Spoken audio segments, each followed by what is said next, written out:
하나님의 말씀 데살로니가 후서 2장입니다. 데살로니가 후서 2장 13절에서 17절까지. 이 335면 데살로니가 후서 2장 13절에서 17절, 토요일은 3장 보고 주일은 에베소 1장을 보도록 하겠습니다. 2장 13절부터 17절까지 한 절씩 교독하겠습니다. 하나님 말씀입니다. 2장 13절, 주께서 사랑하시는 형제들아, 우리가 항상 너희에 관하여 마땅히 하나님께 감사할 것은 하나님이 처음부터 너희를 택하사 성령의 거룩하게 하심과 진리를 믿음으로 구원을 받게 하심이니, 이를 위하여 복음으로 너희를 부르사 우리 주 예수 그리스도의 영광을 얻게 하려 하심이니라. 그러므로 형제들아, 굳건하게 서서 말로나 우리의 편지로 가르침을 받은 전통을 지키라. 우리 주 예수 그리스도와 우리를 사랑하시고 영원한 위로와 좋은 소망을 은혜로 주신 하나님 우리 아버지께서 같이 하죠. 너희 마음을 위로하시고 모든 선한 일과 말에 굳건하게 하시기를 원하노라. 아멘. 잠시 본문을 다루기 전에 데살로니가를 간단하게, 후서를 간단히 요약해서 소개를 잠시 해볼게요. 사도 바울이 데살로니가 전서를 이제 교회에 보낸 후에, 정확하지는 않지만 약 1년에서 1년 반 사이, 1년 반 후에 다시 데살로니가 교회에 두 번째 편지, 데살로니가 후서를 보냅니다. 데살로니가 교회가 당면한 어려운 소식을 듣고 거기에 대해서 쓰는 것이고, 동시에 예전에 있던 종말에 대한 오해를 바로잡고 교회 안에 가만히 들어온 거짓 선생들을 경계하기 위함입니다. 데살로니가 전서에서 바울은 성도들의 복된 신앙을 믿음의 행위와 사랑의 수고와 소망의 인내로 요약했습니다.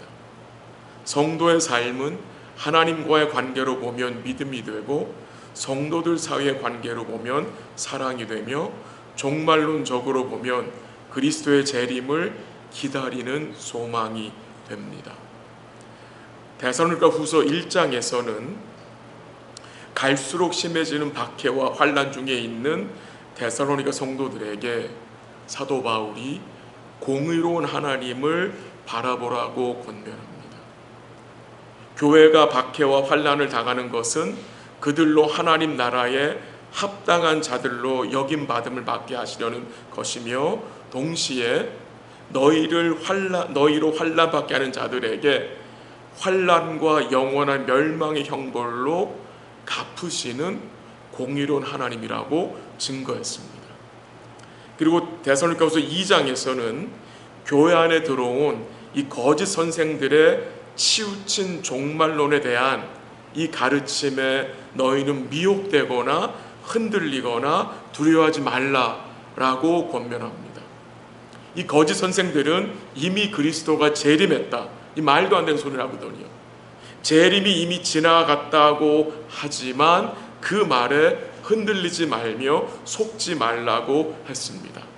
그러면서 주의 날, 곧 그리스도의 재림 전에 있을 일을 몇 가지로 이야기를 하는데, 그것은 불법의 사람, 곧 적그리스도가 나타나는 것이고, 물론 이미 처음서부터 적그리스도의 영은 계속 활동하고 있었으나 사도 바울은 재림 전에 이 적그리스도가, 이 불법의 사람이 나타나 배교하는 일이 먼저 있고, 동시에 불의의 속임수, 곧 사단의 거짓 능력과 거짓 표적과 거짓 기적으로 사람들을 미혹하여 진리를 듣지 못하게 하는 일, 즉 진리를 살아가지 못하게 하는 일이 먼저 있을 것이라고 증거했습니다.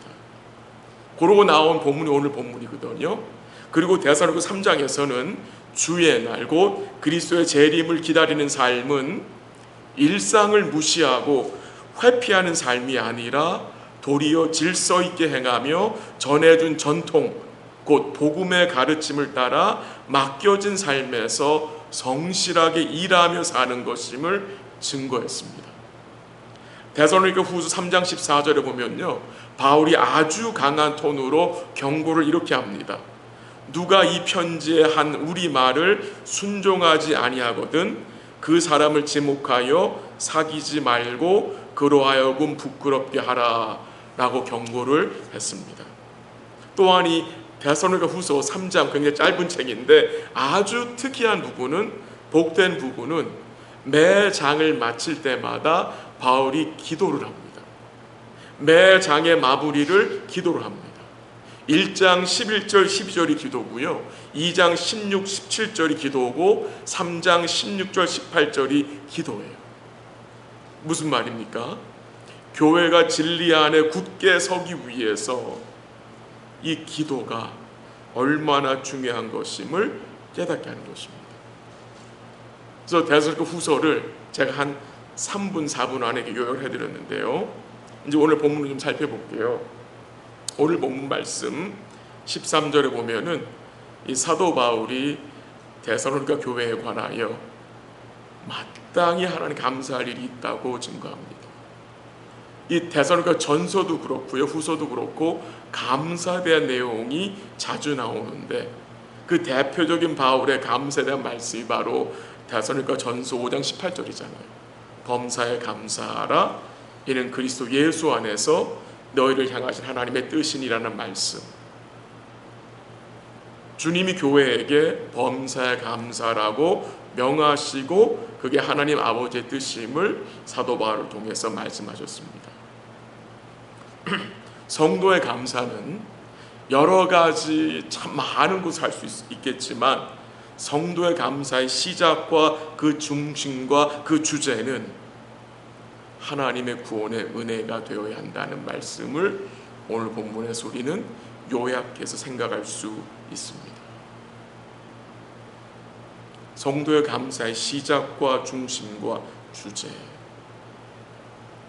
하나님이 베푸신 구원의 은혜. 우리가 구원의 은혜에 먼저 감사할 때에 그 감사가 하나님께 기쁨이 되고 동시에 구원의 은혜에 감사할 때에 범사에 감사할 수 있는 힘을 공급받게 됩니다. 오늘 바울이 교회를 통해서 감사하는 내용이 나오는데 역시 바울의 감사의 대주제와 그 중심은 하나님의 구원의 은혜입니다. 첫 번째로 사도 바울이 하나님께 마땅히 항상 감사한 이유는 13절에 뭐라고 나왔습니까? 거기 보면은 13절 중간에 보니까 하나님이 처음 너희를 택하사라고 나오죠. 하나님이 데살로니가 교회를 통해서 죄송합니다. 사도 바울이 데살로니가 교회에 관하여 하나님께 마땅히 감사한 것은 하나님이 그들을 뭐 하셨다고요? 택하셨기 때문에. 처음부터 택했다. 이 말은 영원 전에, 창세 전에 택했다는 말입니다.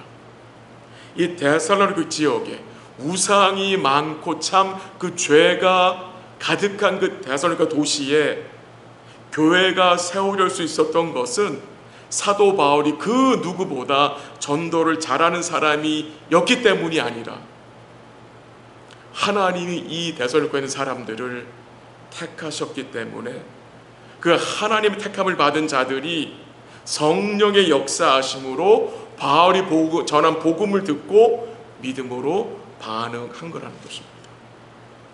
처음부터 택하셨다. 그게 감사하다는 거예요. 그 바로 3장 보면요, 3장 2절 마지막 부분 보세요. 3장 2절 마지막에 뭐라고 나왔습니까? 믿음은 모든 사람의 것이다? 가 아니죠. 믿음은 모든 사람의 것이 아니니라 했습니다. 믿음은 모든 사람의 것이 아닙니다. 믿음은 택함 받은 자의 것입니다. 택함 받은 자. 하나님의 택하심을 받은 자만이 복음을 듣고 믿을 수 있습니다. 이 사람들은 복음을 거리끼게 여기고 미련하게 여깁니다. 예수님의 십자가의 대속이 아주 저주받은 죽음이고 미련하고 아주 비참한 것으로 생각하는데, 그 대속의 죽음이 택하심을 받은 자들에게는 하나님의 능력과 하나님의 지혜로 받아들여지게 됩니다. 이게 놀라운 것입니다. 하나님의 택하심은 우리의 행위로 말미암은 것이 아니죠. 우리가 다른 사람들보다 좀 더 착하고 괜찮은 사람이라 택함 받은 게 아니죠. 이 하나님의 택하심은 하나님의 기쁘신 뜻대로 택하시는 거예요. 그 말은 무슨 말입니까? 하나님이 자신의 주권적인 선택으로 우리를 택한 거예요. 우리를. 하나님이 여러분과 저를 미리 정하셨어요. 로마서 8장에 나오죠. 왜 정하셨냐? 예수님의 형상을 본받게 하기 위해 하나님이 우리를 미리 정하신 거예요. 근데 이번 주일날 보겠지만 에베소 1장 4절 5절에 보면 이렇게 나와요. 들어보십시오. 곧 창세전에 그리스도 안에서 우리를 택하사 우리로 사랑 안에서 그 앞에 거룩하고 흠이 없게 하시려고 그 기쁘신 뜻대로 우리를 예정하사 예수 그리스도로 말미암아 자기 아들들이 되게 하셨다라고 증거합니다. 하나님 우리를 그리스도 안에 택하신 목적은 우리로 자기의 거룩한 아들들이 되게 하시려고 택하신 것입니다. 왜 하나님의 택하심이 감사한 일입니까? 왜 감사한 일입니까? 택하심이 없이는 구원을 받을 수 없기 때문입니다. 택하심이 없이는 구원받지 못합니다, 여러분. 허물과 죄로 죽은 죄인들은 스스로 하나님을 택할 수 없습니다. 허물과 죄로 죽은 죄인들은 스스로 복음을 받아들일 수 없습니다. 그 사실을 예레미야 선지자가 너무나 정확하게 증거했습니다. 구수인이, 흑인이 그 피부색을 바꾸지 못하고 표범이 그 반점을 바꾸지 못하는 것 같이 악에 익숙한 우리가 주께 선을 행할 수 없고 주께 스스로 돌아갈 수 없다라는 말씀, 너무나 정확히 얘기하죠. 그러나 우리 스스로 나갈 수 없지만 하나님의 택하심을 받아 복음의 부르심을 받은 자들은 이제 어떻게 해요? 하나님 나아갈 수 자들이 되었잖아요. 그게 여러분과 저잖아요. 두 번째로 사도 바울이 데살로니가 교회를 관하여 마땅히 하나님께 감사하는 것은 13절 중간 쪽에 나오는데요. 뭐라고 나옵니까? 성령의 거룩하게 하심과 진리를 믿음으로 구원을 받게 하심이니. 거기서 먼저 생각할 내용은 성령의 거룩하게 하심 때문에. 하나님의 사랑은 죄인된 우리를 택하신 거로 끝나지 않습니다. 하나님의 사랑 어디까지 갑니까? 죄인을 어떻게 하세요? 거룩하게 하십니다. 거룩하게. 죄인을 거룩하게 하시는 것을 가르쳐주기 위해서 구약에서 어떤 책을 주셨습니까? 레위기를 주셨어요. 레위기. 부정한 자가 어떻게 정죄로 될 수 있는지. 하나님께서 우리를 택하시고 끝난 것이 아니라 성령을 통해 우리를 어떻게 해요? 거룩하게 하셨습니다. 거듭나게, 새롭게 하셨다는 거죠. 성령이 우리로 주님이 이루신 온전한 대속을 믿게 하시고 여러분과 제가 하나님의 아들인 것을 확신하게 하셨죠. 성령께서. 또한 성령께서 우리를 거룩하게 하셨다는 말씀은 우리가 하나님께 드려진 자들이라는 거예요. 구별된 자들이라는 거예요. 또한 이 성령이 우리 안에 거하시죠.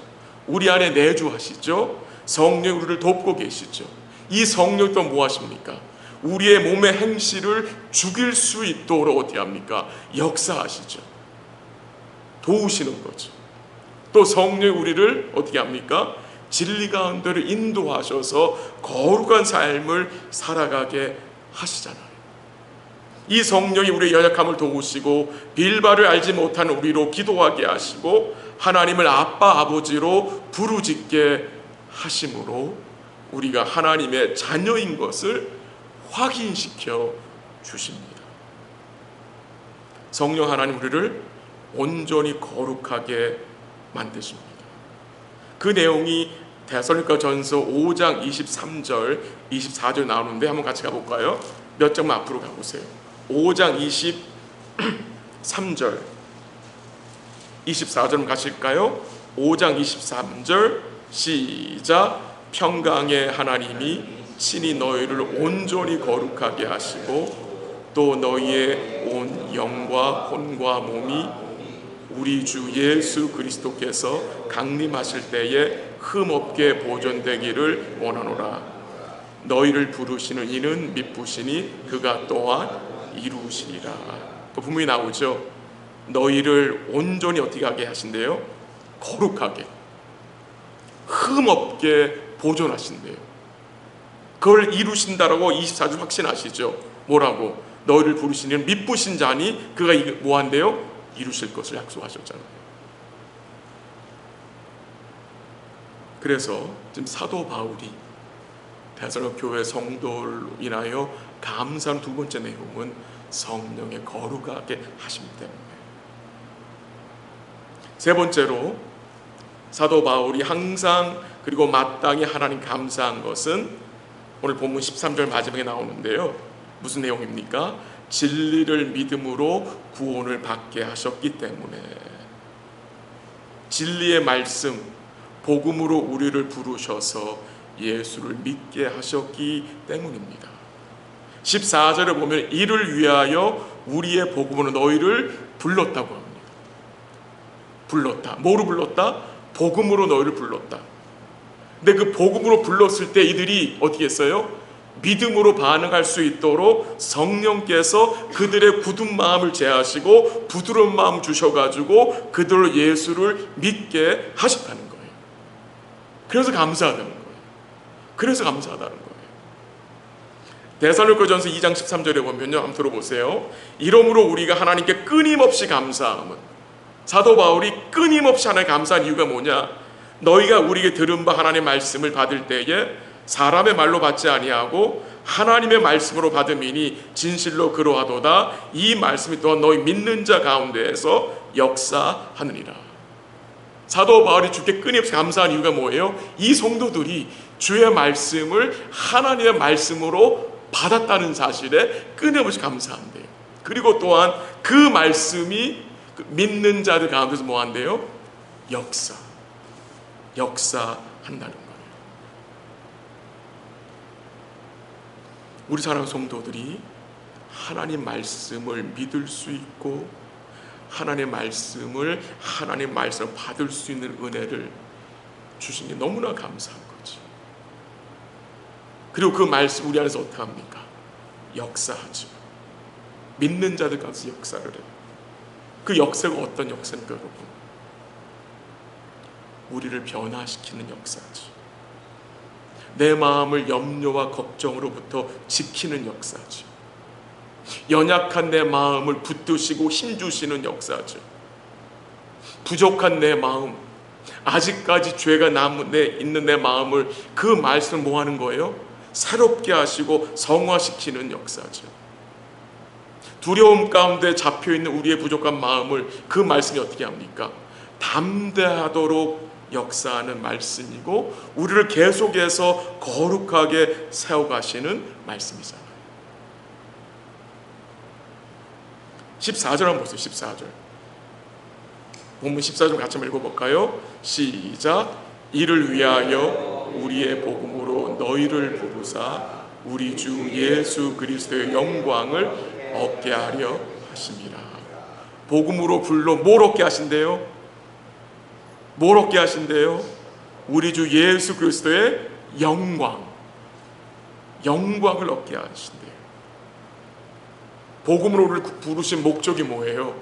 우리로 그리스도의 영광을 얻게 하려 하십니다. 이 내용을 쭉 보면 우리 구원의 현재와 미래가 나오죠.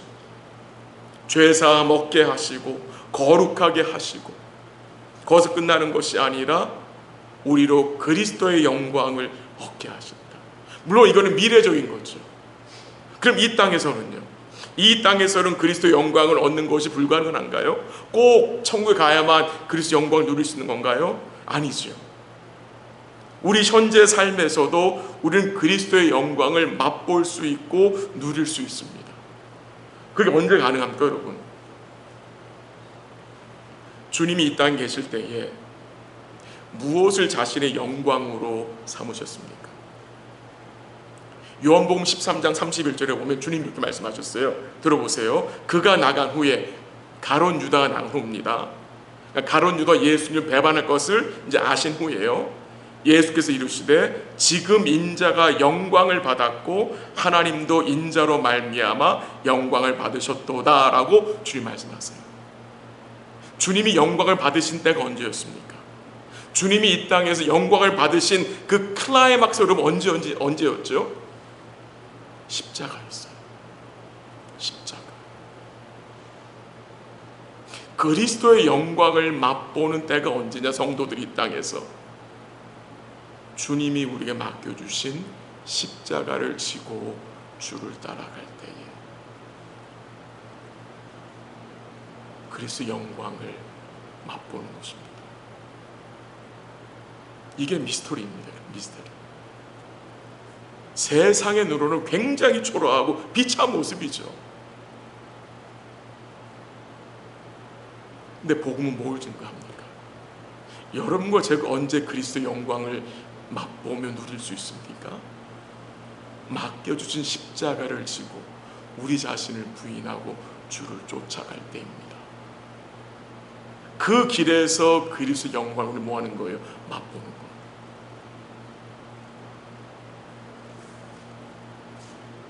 그래서 주님은요, 마태복음 5장 10절 11절 이렇게 말씀하세요. 들어보세요. 의를 위하여 박해를 받는 자는 복이 있다. 나의 영광을 누린다는 말이겠죠.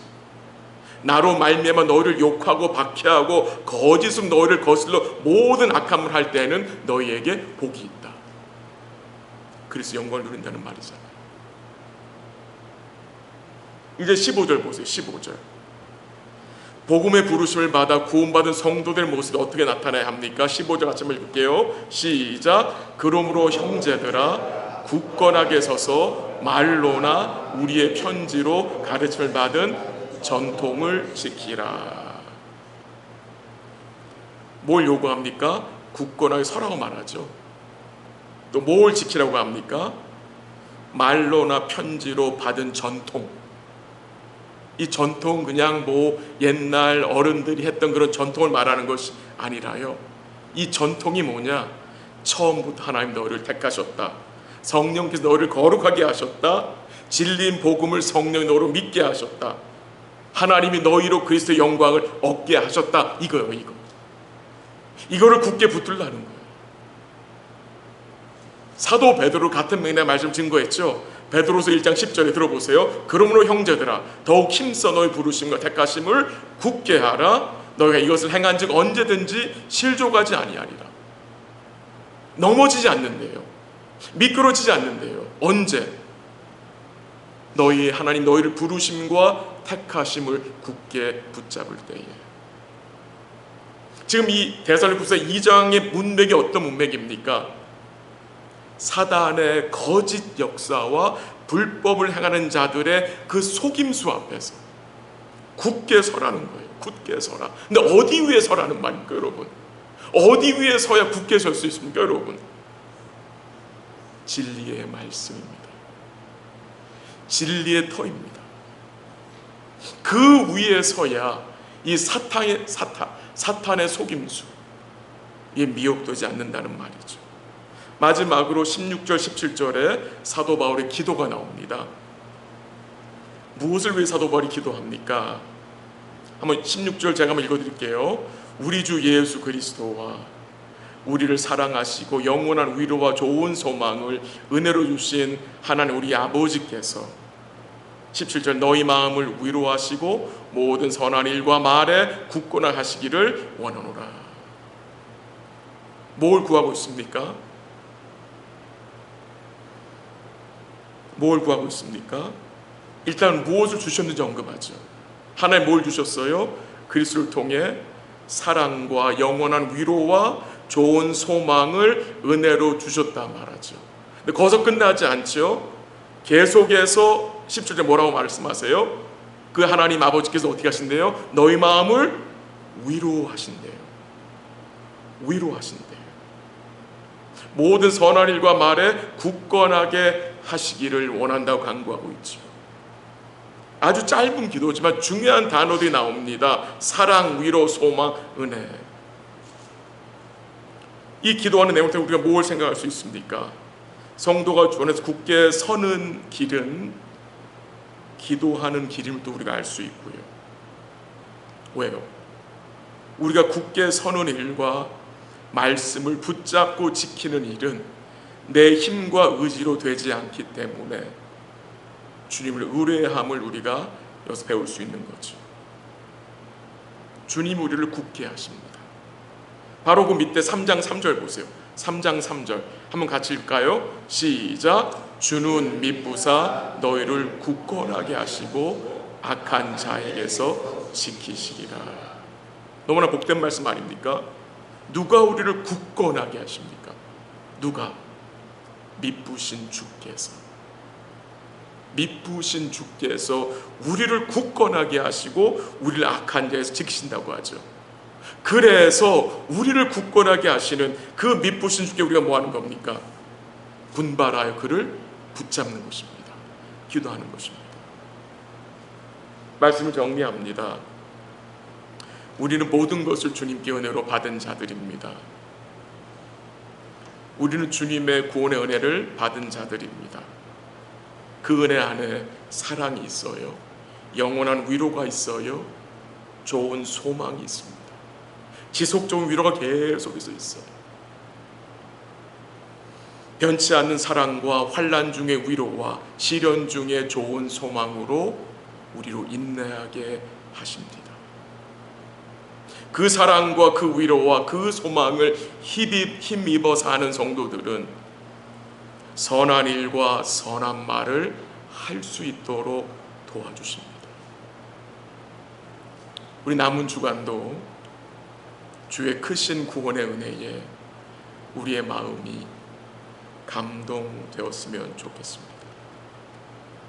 그리하여 우리 사랑하는 성도들이 항상 하나님께 마땅히 감사하는 복된 삶이 되시길 기도하고요. 여러분 언제 제일 행복하십니까? 감사할 때. 성도는 주께 감사할 때 가장 행복합니다. 힘이 납니다. 우리 삶에, 우리 사랑하는 성도들 삶에 주를 향한 감사가, 또한 주를 향한 그 구원의 은혜의 감사가 더욱 풍성하고 넘치기를 기도하고, 그래야 행복한 힘 있는 복된 삶 사시기를 주의 이름으로 간절히 기도합니다. 잠시 한번 기도하겠습니다. 말씀을 잠시 나눴습니다. 기도 제목을 몇 가지 제가 정해보았습니다. 같이 한번 기도하면 좋겠습니다. 우리의 감사의 대주제가, 그 중심이 하나님의 구원의 은혜가 되게 하소서. 사랑하는 주의 교회가, 우리 자녀들이, 우리 성도들이 진리 위에 굳건하게 서게 하소서. 말씀을 지키는 교회로 세워지게 하소서. 아픈 성도들과 어려운 성도들에게 주의 사랑과 위로와 소망을 주께서 더하여 주옵소서. 우리 주일학교와 EM교회가 계속해서 또 KM이 굳건하게 말씀 위에 설 수 있도록 도우시고, 주를 향한 감사가 우리 삶에 더 풍성할 수 있도록 기도하시고, 우리 사랑하는 성도들이 모이기를 힘쓸 수 있도록 위해서 기도하시고, 남은 주간도 분발하여 주를 붙잡는 복된 삶 될 수 있도록 우리 같이 한번 2, 3분 기도하고 제가 마무리 기도하도록 하겠습니다. 같이 기도하겠습니다.